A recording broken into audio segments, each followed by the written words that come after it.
There's nothing like coming home after a long and cold day of work. Choose some PC parts. Now, let's head up to the office. Yeah, gets a little messy up here. But let's get this build going.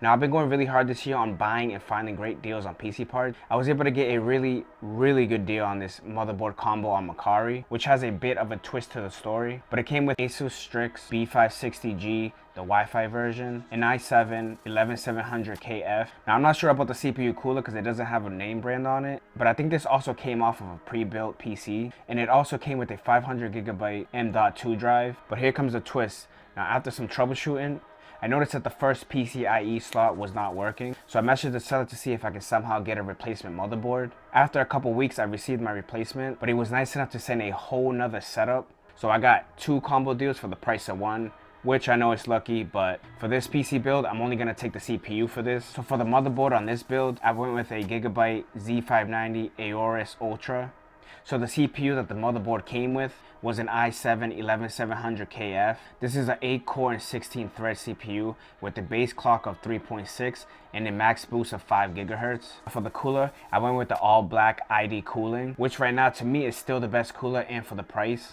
For the storage, I went with the Crucial P3 Plus 500GB, which still have been at such a great price off Amazon. For the RAM sticks, I went with the RGB Silicon Power 2x8GB, clocked at 3200 MHz. And now that we got all the main parts out of the way, let's get started with the build.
The PC case I went with was the all-black Apivia Guardian. The PC case comes with 4 ARGB fans that can be controlled by the case. And again, shout out to them for giving me a discount code and helping me out with this build. Now to power this whole case, I went with the EVGA 700 watt power supply. It's kind of hard finding deals on power supplies, so if you ever see these on sale, I definitely say get a bulk of them if you can. Now to help the power supply cables, I went with the Formula Mod cable extensions that come in this black, gray, and a little bit of red to go with the black and red theme I'm going for. For the graphics card, I went with another 3060 Ti, which lately I've been getting extremely lucky finding these for just under $300, which I know I'm really lucky, but if you have a lot of patience, you can definitely get them. And of course, I saved the best for last is my RGB PC case plates, and the theme I went for is Naruto, which came out really good and definitely sets off the PC. And if you're looking for something similar like this, definitely message me and we can get one sent out to you. That's it for the parts list. Now let's finish off this build.